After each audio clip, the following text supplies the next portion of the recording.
ओम नमः शिवाय। हर हर महादेव। आप सभी पर भगवान भोलेनाथ की कृपा सदा सर्वदा बनी रहे। आज के वीडियो में आप सुनेंगे फाल्गुन मास महात्म्य के अध्याय 20 की कथा।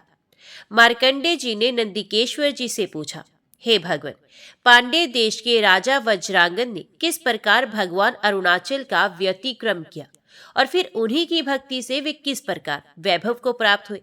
कांतिशाली और कलाधर ये दोनों विद्याधर राज भगवान अरुणाचलेश्वर की कृपा से किस प्रकार दुर्वासा के शाप बंधन से मुक्त हुए। नंदिकेश्वर ने कहा, मुने, पांडे देश में वज्रांगन नाम से प्रसिद्ध एक राजा हो गए हैं। वे बड़े धर्मात्मा, न्यायवेता, शिव पूजा परायण, जितेंद्रिय, गंभीर, उदार, क्षमाशील, शांत, बुद्धिमान, एक पत्नीव्रती और पुण्यात्मा थे। राजा वज्रांगद शीर वालों में सबसे श्रेष्ठ थे और शत्रुओं को जीतकर समूची पृथ्वी का शासन करते थे।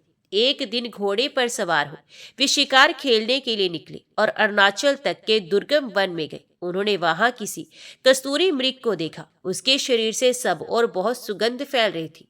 उसे देखते ही राजा ने कौतूहलवश उसके पीछे घोड़ा दौड़ाया। मृग वायु और मन के समान वेग से भागा और अरुणाचल पर्वत के चारों ओर चक्कर लगाने लगा। तब अधिक परिश्रम होने के कारण राजा कांतिहीन होकर घोड़े से गिर पड़े। उस समय मध्याह्नकालीन सूर्य के प्रखर ताप से उन्हें अत्यंत पीड़ा हुई। वे ग्रह से ग्रहित हुए की भांति क्षण भर के लिए अपने आप की शुद्ध बुद्ध खो बैठे थे। तत्पश्चात उन्होंने सोचा, मेरी शक्ति और धैर्य का ये अकारण ह्रास कहाँ से हो गया। ये रिष्ट पुष्ट मृग मुझे इस पर्वत पर छोड़कर कहाँ चला गया। राजा जब इस प्रकार की चिंता से व्याकुल और अज्ञान से दुखी हो रहे थे, इसी समय आकाश सहसा विद्युत पुंज से व्याप्त सा दिखाई दिया। उनके देखते ही देखते घोड़े और मृग ने त्रियग पशु योनि का शरीर त्याग कर क्षण भर में आकाशचारी विद्याधर का रूप धारण किया। उनके मस्तक पर किरीट, कानों में कुंडल, कंठ में हार और बाहों में भुजबंद शोभा पा रहे थे। दोनों रेशमी धोती और दिव्य पुष्पों की मालाएं धारण करके शोभा पा रहे थे। ये सब देखकर राजा का चित्त आश्चर्यचकित हो रहा था। तब वे दोनों विद्याधर बोले, राजन, विषाद करने की आवश्यकता नहीं। आपको मालूम होना चाहिए, हम दोनों भगवान अरुणाचलेश्वर के प्रभाव से इस उत्तम दशा को प्राप्त हुए हैं। उनकी इस बात से राजा को कुछ आश्वासन सा मिला। तब वे हाथ जोड़कर उन दोनों से विनय पूर्वक बोले, आप दोनों कौन हैं? मेरा ये प्रारब्ध किस कारण से हुआ? आप दोनों कल्याणकारी पुरुष हैं, अतः मुझे मेरी पूछी हुई बातें बताइए, क्योंकि संकट में पड़े हुए पुरुषों की रक्षा करना महापुरुषों का महान गुण है। राजा के ऐसा प्रश्न करने पर कलाधर ने कांतिशली की आज्ञा से इस प्रकार कहा, राजन, हम दोनों पहले विद्याधरों के राजा थे। हम में बसंत और कामदेव की भांति परस्पर बड़ी मित्रता थी। एक दिन मेरुगिरी के पार्श्व भाग में दुर्वासा के तपोवन में, जहां मन से भी पहुंचना अत्यंत कठिन है, हम दोनों जा पहुंचे। वहां मुनि की परम पवित्र पुष्प वाटिका थी, जो एक कोस तक फैली हुई थी। वह वाटिका शिव आराधन के काम में आती थी। हमने देखा, खिले हुए फूलों से वे बड़े मनोहर जान पड़ती है। हम लोग तत्व चिंतन में तत्पर हो फूल तोड़ने की उत्कंठा से उस फुलवाड़ी में घुस गए। उस रमणीय स्थान के प्रति प्रेम हो जाने से हमारा मित्र ये कांतिशाली गर्व से फूल उठा और बारंबार वहां की भूमि पर पैर पटकता हुआ इधर उधर विचरने लगा। मैं वहां पुष्पों की अतिशय सुगंध से मोहित हो दुर्वासनावश विकसित पुष्पों पर हाथ रख दिया करता था। मेरे इस अपराध के कारण विल वृक्ष के नीचे व्याघ्र चरम के आसन पर बैठे हुए तपोराशि दुर्वासा मुनि आग की भांति जल उठे और अपनी दृष्टि से मानो हमें जला डालेंगे। इस प्रकार देखते हुए हमारे समीप आ गए। आकर हमें फटकारते हुए बोले, ओ पापियों, तुम लोगों ने सज्जनोचित सदाचार का उल्लंघन किया है और अत्यंत अहंकार में भरकर मेरे इस पवित्र तपोवन में विचर रहे हो। मेरा ये उद्यान सब प्राणियों का पोषण करने वाला है। इसे अपने चरणों के प्रहार से दूषित करने वाला यह पापी संसार में घोड़ा हो जाए तथा दूसरे की सवारी ढोने के कारण कष्ट उठाता रहे। तथा दूसरा, जो ये अत्यंत उग्र स्वभाव वाला है, फूलों की सुगंध के प्रति लोभ रखकर आया है, इसलिए कस्तूरी मृग होकर पर्वत की कंदरा में गिरे। इस प्रकार भयानक रोष से वज्र के समान दुर्वासा मुनि का शाप प्राप्त होने पर उसी क्षण हम दोनों का गर्व गल गया और हम मुनि की शरण में आ गए। उनके चरणार विंदों को अपने हाथों से पकड़कर हमने प्रार्थना की, भगवान, आपका यह शाप अमोघ है। अतः ये बताने की कृपा करें कि इसका अंत कब होगा। राजन, तब हम दोनों को अत्यंत दीन एवं दुखी देखकर मुनि के हृदय में दया का संचार हुआ। वे करुणा की वर्षा से शीतल स्वभाव होकर बोले, अरे तुम दोनों अब कभी खोटी बुद्धि का आश्रय लेकर ऐसे बर्ताव ना करना। अरुणाचल की परिक्रमा करने से तुम्हारे इस शाप का निवारण होगा। अरुणाचल साक्षात भगवान शिव का स्वरूप है। प्राचीन काल में इंद्र, उपेंद्र और यम आदि दिक्पालों ने सैकड़ों वर्षों तक इनकी उपासना की थी। उसी समय नंदन वन के देवता इंद्र ने देवादिदेव महादेव जी को एक लाल रंग का अद्भुत फल भेंट किया। वह मन को लुभा लेने वाला था।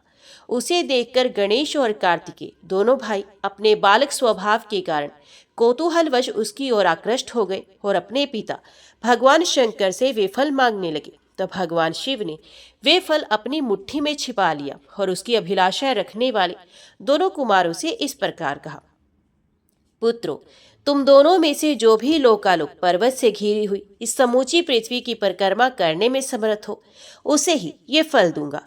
पार्वती वल्लभ शिव ने जब मुस्कुराते हुए मुखचंद्र से ऐसी बात कही, तब कार्तिकेय जी ने समस्त पृथ्वी की परिक्रमा आरंभ कर दी। परंतु गणेश जी अरुणाचल रूपी पिता महादेव जी की परिक्रमा करके तत्काल उनके सामने खड़े हो गए। उनकी ये चतुराई देखकर भगवान शिव ने स्नेह से उनका मस्तक सूंघकर उन्हीं को वे फल दे दिया और ये वरदान दिया कि आज से तुम सभी फलों के अधिपति हो जाओ। एक दांत वाले गणेश जी को ऐसा वर देकर भगवान शंकर ने वहां आए हुए समस्त देवताओं और असुरों से कहा, ये अरुणाचल मेरा स्थावर विग्रह है। जो इसकी परिक्रमा करता है वह समस्त ऐश्वर्यों का भागी होता है। जो इस पर्वत को अपने दाहिने रखकर इसके चारों ओर चक्कर लगाता है वे चक्रवर्ती राजा होकर अंत में सर्वोत्कृष्ट सनातन पद को प्राप्त करता है। महादेव जी की इस आज्ञा से सब देवताओं ने अरुणाचल की परिक्रमा करके अपना अपना अभिष्ट मनोरथ प्राप्त किया। अतः तुम दोनों भी जब अरुणाचल की प्रदक्षिणा करोगे तब उससे तुम्हारे शाप का अंत हो जाएगा। पशु योनि में रहने पर भी पांडे नरेश वज्रांगद के संबंध से तुम दोनों के द्वारा अरुणाचल की परिक्रमा संपन्न होगी और वे सफल भी हो जाएगी।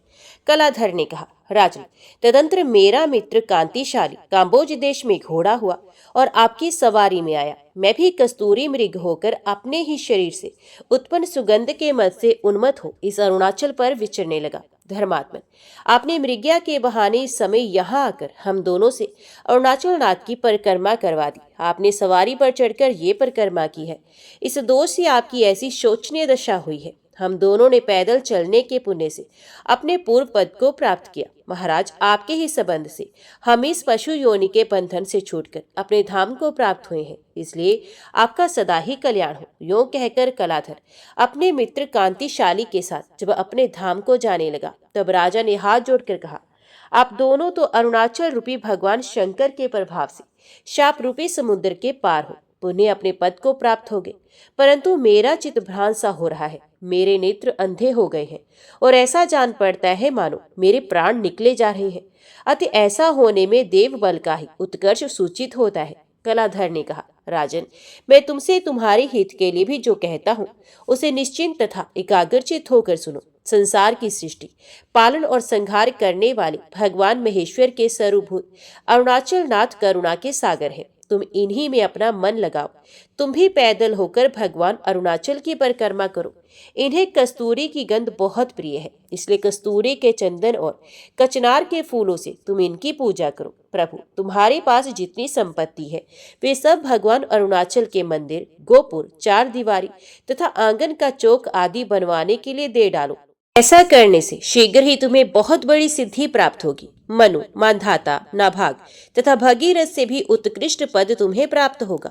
तत्काल अपने धाम को प्राप्त करने वाले उन दोनों विद्याधरों का ये वचन सुनकर राजा वज्रांगद ने संदेह रहित चित्त से भगवान अरुणाचल नाथ के प्रति भक्ति बढ़ाई और उसी समय से विशेष संयम नियम का पालन आरंभ किया।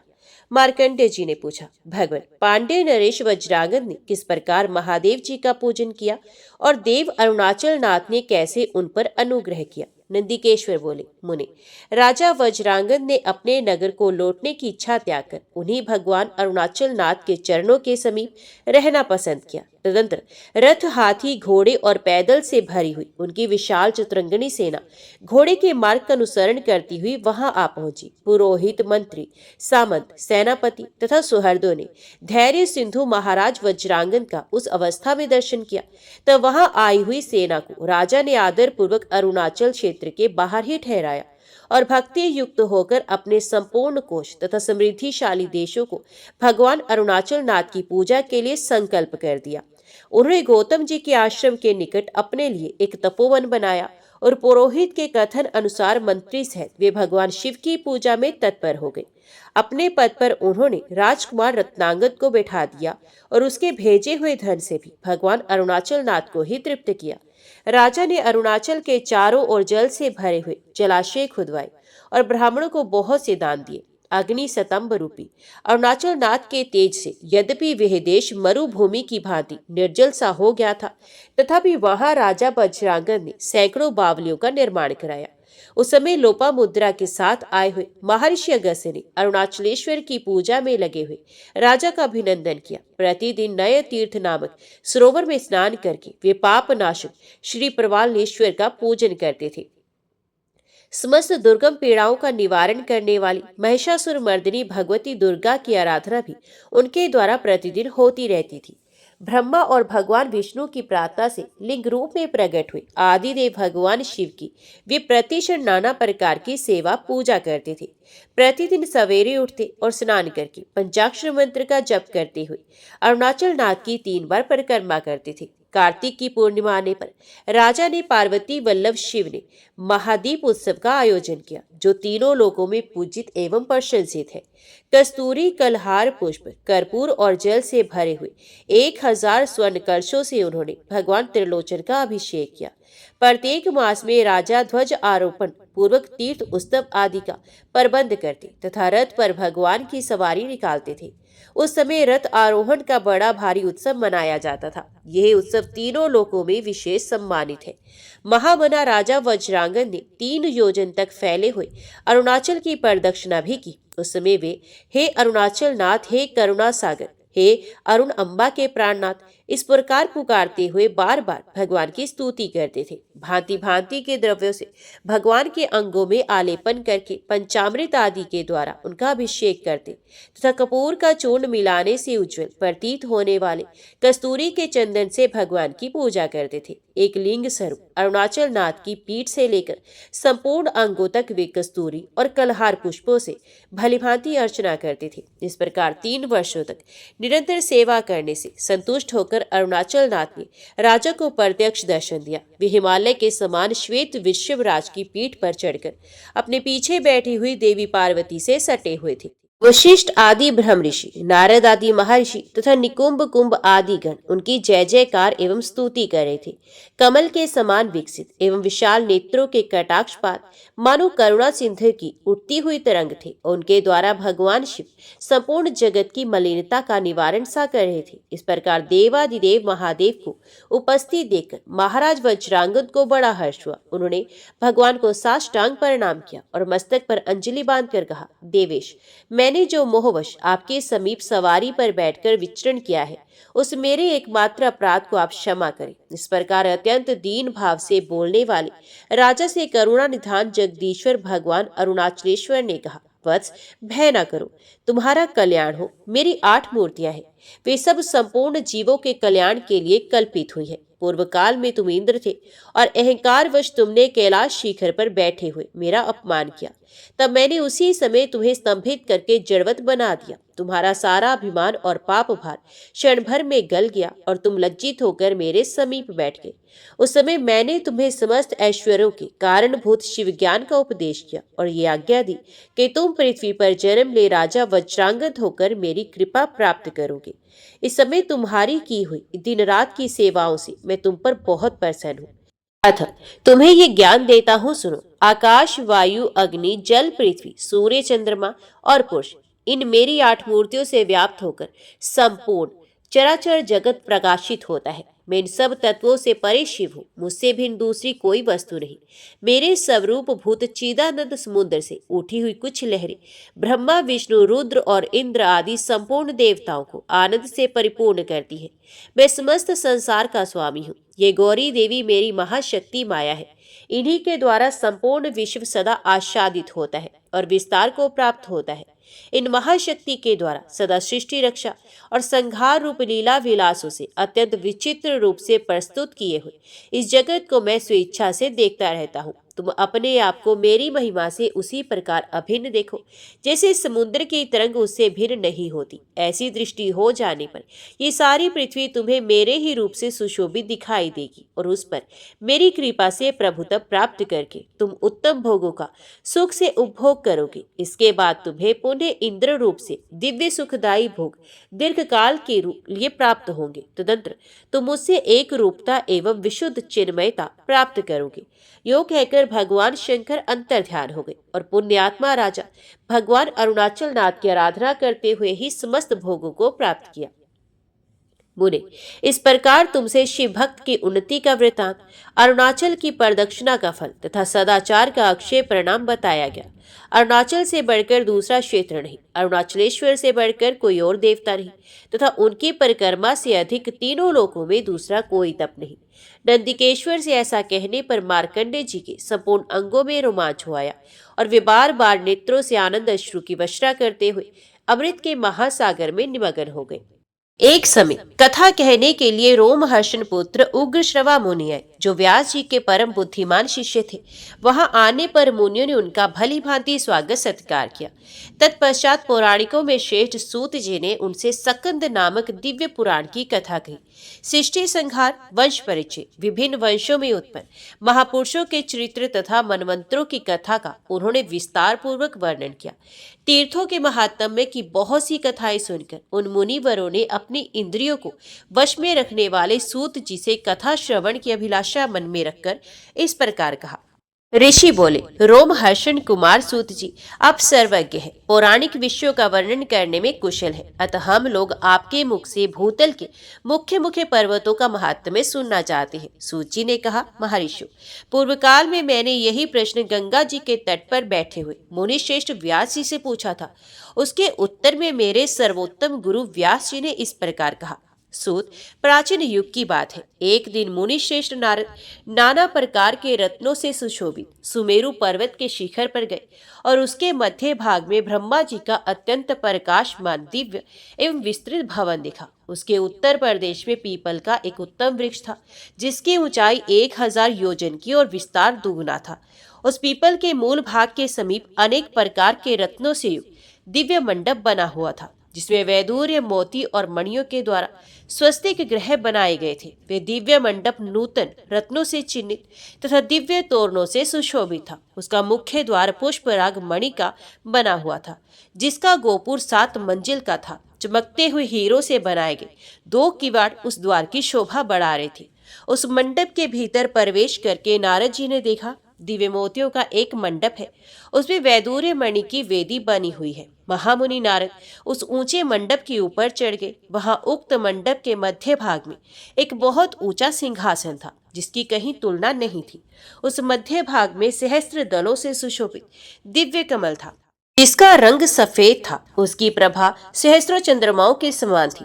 उस कमल के मध्य में 10,000 पूर्ण चंद्रमाओं से अधिक कांतिमान कैलाश पर्वत के समान आकार वाले एक सुंदर पुरुष बैठे हुए थे। उनके 4 भुजाएं थी, अंग अंग से उदारता टपक रही थी। वराह के समान मुख था। वे परम सुंदर भगवान पुरुषोत्तम अपने चारों हाथों में शंख, चक्र, अभय एवं वर धारण किए हुए थे। उनके कट भाग में पीतांबर शोभा पाता था। दोनों नेत्र कमल दल के समान विशाल थे। सौम्य मुख पूर्ण चंद्रमा की शोभा को तिरस्कृत कर रहा था। मुखारविंद से धूप किसी सुगंध निकलती थी। सामवेद उनकी ध्वनि, यज्ञ उनका स्वरूप, ऋक उनका मुख और श्रुवा उनकी नासिका थी। मस्तक पर धारण किए हुए मुकुट के प्रकाश से उनका मुख अत्यंत उद्भासित हो रहा था। उनके वक्षस्थल में श्रीवत्स का चिन्ह सुशोभित था। श्वेत यज्ञोपवीत धारण करने से उनके श्रीअंगों की शोभा और भी बढ़ गई थी। उनकी छाती चौड़ी और विशाल थी। वे कौस्तुभ मणि की दिव्य प्रभा से दैदीप्यमान थी। ब्रह्मा, वशिष्ठ, अत्रि, मार्कंडे तथा भृगु आदि अनेक मुनीश्वर दिन रात उनकी सेवा में संलग्न रहते थे। इंद्र आदि लोकपालों और गंधर्वों से सेवित देव देवेश्वर भगवान के पास जाकर नारद जी ने प्रणाम किया और पृथ्वी को धारण करने वाले उन वराह भगवान का दिव्य उपनिषद मंत्रों से स्तवन करके अत्यंत प्रसन्न हो वे उनके पास ही खड़े हो गए। इतने में ही दिव्य दुधंबी बज उठी। तत्पश्चात वहां पृथ्वी देवी का शुभ आगमन हुआ। रत्नों से समुद्र के सदृश दिव्य वस्त्र धारण करके वे बड़ी शोभा पा रही थी। ईला और पिंगला नाम वाली दो सखियां उनके साथ थी। उन दोनों के लाए हुए फूलों को लेकर पृथ्वी देवी ने भगवान वराह के चरणों में प्रणाम किया और उनको बिखेर दिया। उन देवेश्वर को प्रणाम करके वे दोनों हाथ जोड़ के उनके आगे खड़ी हो गई। तब भगवान वराह ने कहा, देवी पृथ्वी, मैं तुम्हें शेषनाग के सुखदायक मस्तक पर बिठाकर और संपूर्ण विश्व को तुम्हारे ऊपर स्थापित करके पर्वतों को तुम्हारा सहायक बनाकर यहाँ आया हूँ। फिर किस लिए तुम यहाँ आई हो? देवी पृथ्वी बोली, भगवान, आपने पाताल से मेरा उद्धार करके ऊंचे रतन सिंहासन की भांति शेषनाग के रतन युक्त मस्तक पर, जो सहस्त्रों फणों से सुशोभित है, मुझे बिठाया है।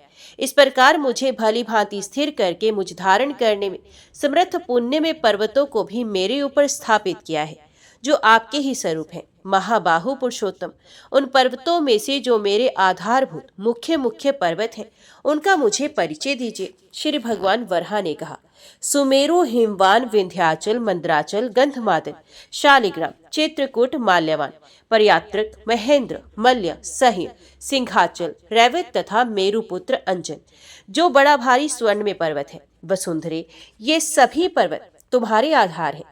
मैंने देव समूह और ऋषि समूह के साथ इन पर्वतों का सेवन किया है। माधवी, इनमें जो श्रेष्ठ पर्वत है उनका यथार्थ वर्णन करता हूँ, सुनो। देवी, शालिग्राम, सिंहाचल तथा गिरिराज, गंधमादन, ये उत्तम शैल हिमालय की ओर उत्तर दिशा में स्थित है। वसुधे, अब मैं दक्षिण के प्रधान पर्वतों का नाम बताता हूँ।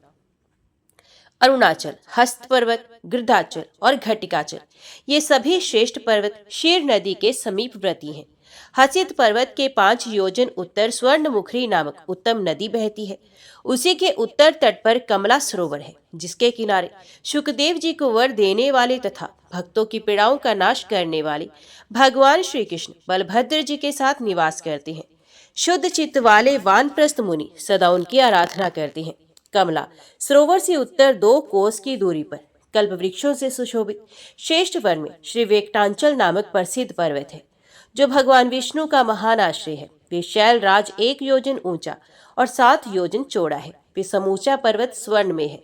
उसके शिखर रत्न धारण करने वाले हैं। इंद्र आदि देवता, वशिष्ठ आदि मुनीश्वर, सिद्ध साध्य मरुदगण, दानव, दैत्य, राक्षस तथा ब्रह्मा आदि अप्सराएं वहां नियम पूर्वक निवास करती हैं। नाग, गरुड़ और किन्नर वहां तपस्या करते हैं। इन सबसे सेवित अनेक नदियां हैं, जिनका दर्शन भी पुण्यप्रद है। पृथ्वी, उस पर्वत पर अनेक प्रकार के दिव्य सरोवर शोभा पा रहे हैं। अब सब तीर्थों में प्रधान चक्र आदि तीर्थों का वर्णन सुनो।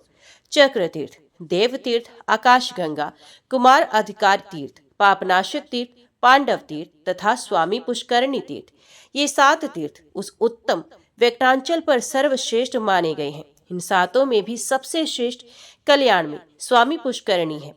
भूदेवी, स्वामी पुष्करणी पश्चिम तट पर तुम्हारे साथ मैं निवास करता हूँ और दक्षिण तट पर संपूर्ण जगत के स्वामी भगवान विष्णु विराजमान है।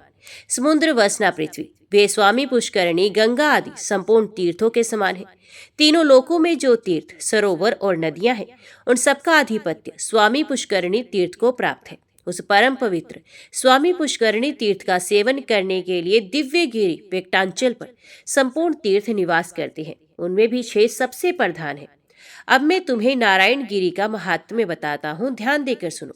देवता, ऋषि तथा सनकादि योगी सतयुग में अंजन गिरि को, त्रेता में नारायण गिरि को, द्वापर में सिंहाचल को और कलयुग में श्री वेकटांचल को परमात्मा भगवान विष्णु का निवास स्थान कहते हैं। अन्य विद्वानों का भी यही मत है। जो सहस्रों योजन दूर से अथवा दीपांतर में पहुंचकर भी गिरिराज वेकटांचल को प्रणाम करता है, उसे प्रणाम करने के उद्देश्य से उसकी दिशा की ओर भक्ति भाव से मस्तक झुकाता है, वे सब पापों से मुक्त हो विष्णु लोक में जाता है। उस पर्वत पर जो 6 प्रधान तीर्थ हैं, उनका समय अनुसार महात्म्य बताता हूँ। माघ मास में जब भगवान सूर्य कुंभ राशि पर स्थित हो, तब मघा नक्षत्र युक्त महातिथि पूर्णिमा को गिरिराज वेंकटांचल पर जो कुमारधारी का नाम वाली पुष्करणी है, वे समस्त लोगों को पवित्र करने वाली हो जाती है, जिसके तट पर कृत्तिका और अग्नि से उत्पन्न पार्वती नंदन सकंद देवसेना के साथ भगवान विष्णु का पूजन करते हुए निवास करते हैं। उस तीर्थ में जो मध्याह्न काल में स्नान करता है, उसके पुण्य फल को श्रवण करो। वसुधे, गंगा आदि सब तीर्थों में जो 12 वर्षों तक नियम पूर्वक स्नान करता है, उसे जिस फल की प्राप्ति होती है, वही फल कुमार धारा तीर्थ में स्नान करने वाले को मिल जाता है।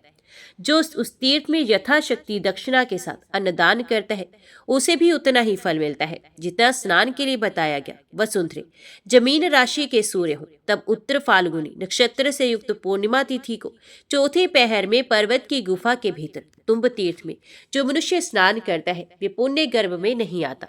जब सूर्य देव मेष राशि पर स्थित हो, तब चित्रा नक्षत्र से युक्त पूर्णिमा तिथि को पुण्य में प्रभात के समय आकाश गंगा के जल में स्नान करने वाला पुरुष मोक्ष पा लेता है। सूर्य देव जब वृष राशि पर विराजमान हो, तब वैशाख मास में शुक्ल या कृष्ण पक्ष की द्वादशी तिथि को रविवार या मंगलवार का योग होने पर, अथवा शुक्ल या कृष्ण पक्ष में रविवार के दिन पुष्य या हस्त नक्षत्र के योग होने पर जो मनुष्य संगम काल में पांडव तीर्थ के भीतर स्नान करता है, वे इस लोक में कभी दुख नहीं पाता तथा परलोक में सुख भोगता है।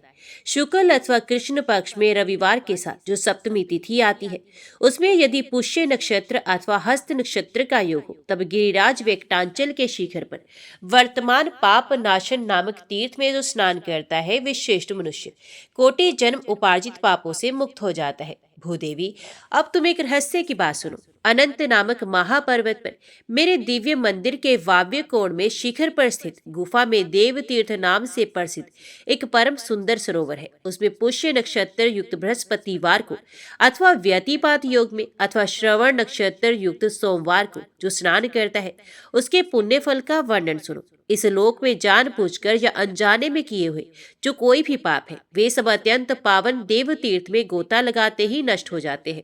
पुण्य की वृद्धि होती है तथा अंत में वे चंद्रलोक में सम्मानित होता है।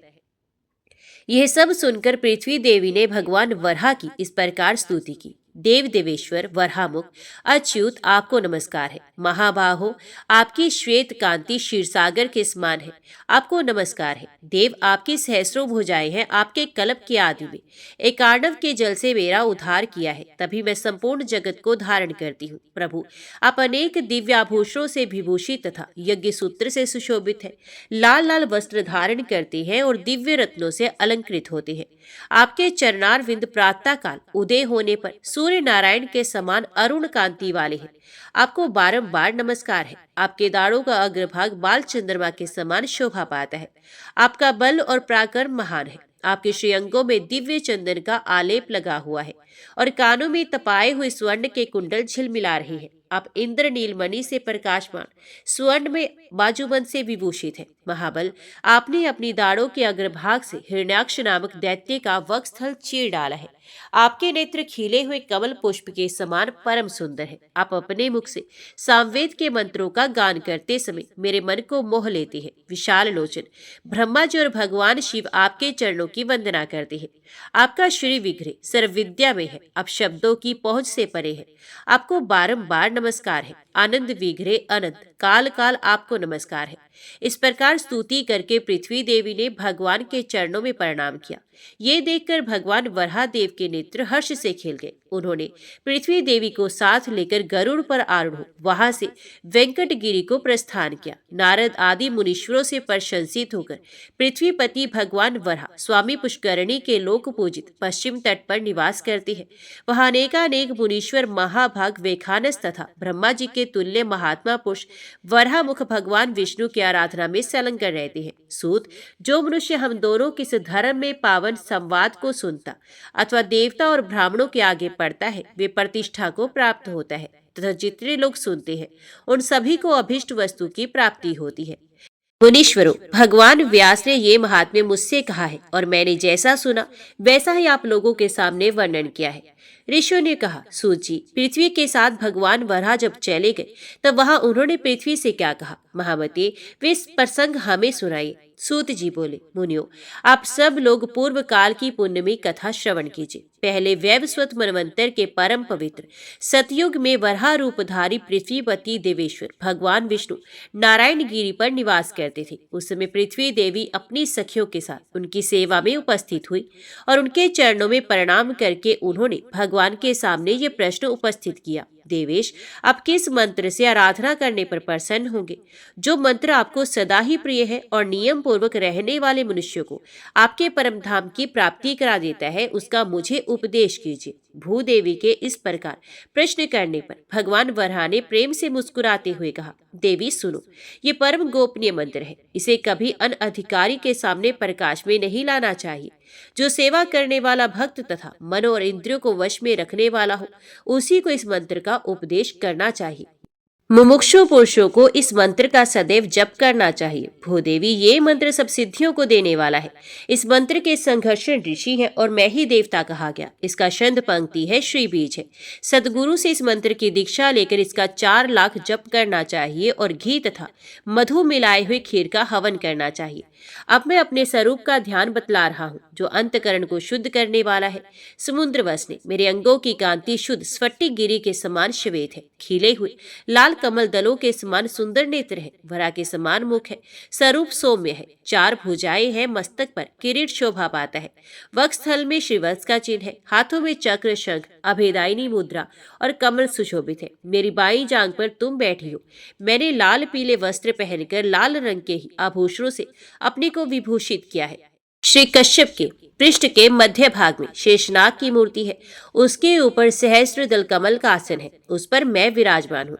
इस प्रकार ध्यान करके जो सदा इस मंत्र का जप करता है, वे संपूर्ण कामनाओं को पाता और अंत में निश्चय ही मोक्ष को प्राप्त करता है। ये सुनकर पृथ्वी देवी ने पुनः प्रश्न किया, देव, पूर्व काल में किसने इस मंत्र का अनुष्ठान किया है और उसे किस फल की प्राप्ति हुई है? भगवान वराह ने कहा, देवी, पहले कृतयुग में धर्म नामक महात्मा मनु ने ब्रह्मा जी से इस मंत्र को प्राप्त किया और इसी पर्वत पर उसका जप करके मेरा प्रत्यक्ष दर्शन पाया। फिर मुझसे अभिष्ट वरदान प्राप्त करके वे मेरे पद को प्राप्त हो गए। पूर्व काल में इंद्र दुर्वासा के शाप से स्वर्ग भ्रष्ट हो गए थे। उस समय इसी मंत्र से यही मेरी आराधना करके उन्हें पुनः स्वर्ग का राज्य प्राप्त किया। भूदेवी, अन्यान्य मुनियों ने भी इस मंत्र का जप करके परम गति प्राप्त की है। सर्पों के स्वामी अनंत ने कश्यप जी से इस मंत्र को पाकर श्वेत द्वीप में इसका जप किया और उसी से अद्भुत शक्ति पाकर वे पृथ्वी को धारण करने में समर्थ हुए हैं। अतः पृथ्वी की अभिलाषा रखने वाले मनुष्यों को इहलोक में सदा ही इस मंत्र का जप करना चाहिए। ओम नमः शिवाय। हर हर महादेव। आगे की कथा आप अगले अध्याय में सुनेंगे।